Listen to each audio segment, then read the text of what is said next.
When you're doing planks, do you feel like other parts of your body, like maybe your back or your quads and your neck, are doing the work instead of your core?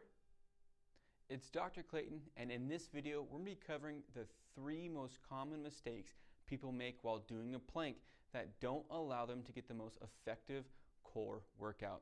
And make sure you stay tuned to the end because I'm going to be giving you some bonus tips on how to make the plank harder once you can hold it more than 30 seconds. Let's get right into this. The first mistake we're going to cover is making sure that you're not overusing your neck and upper shoulders while you're doing your plank. It is not uncommon for us to hear that people feel their neck muscles doing more work than their core while they're doing any core exercises. So if you feel that way while you're doing a plank, it's because you're doing this.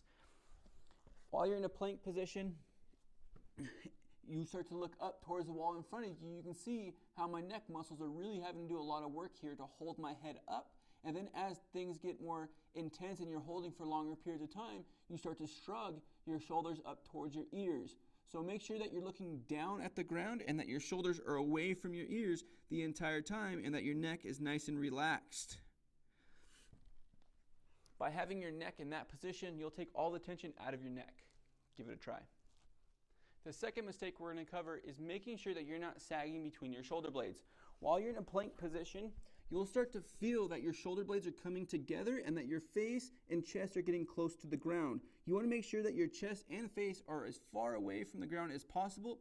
And when you do that, I want to make sure that you're not looking up at the wall in front of you and making that first mistake. So look down between your arms and hold that position, pushing away from the ground as much as possible.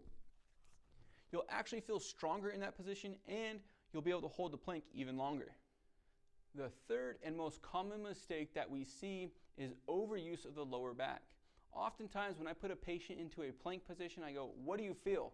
And they automatically say, "I feel pressure along my lower back," and it's because they're doing this. While they're in a plank position, they're excessively arching their lower back and contracting all of those muscles, so they're going to feel pressure back there. What you need to do is tuck your pelvis and you'll automatically start to feel your core engage a lot more and you won't feel your back at all. Now that you know the proper positioning, let's get into 2 awesome progressions that I love to give my patients after they can hold a good plank for more than 30 seconds. While you're in a plank position, making sure your chest is away from the ground, that your pelvis is slightly tucked, you can just start pushing off your toes and rocking back and forth. When you rock forward, make sure you don't sag between your shoulder blades and keep your chest away from the ground. If that's still too easy for you, you can just lift one leg and hold for 5 seconds. Make sure you're alternating between side to side. You can do 6 to 8, making sure you're not shifting your weight when you lift your leg. And if that's still too easy for you, you can incorporate both of them, lift a leg and push off your toes and rock back and forth. Have fun with those. As you can see, I'm already out of breath. They're great core exercises. Now that you know how to do planks the right way, I hope you enjoy getting that 6-pack for summer 2021.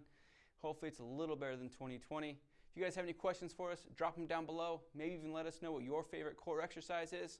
Until next time, keep moving and enjoy the rest of your day.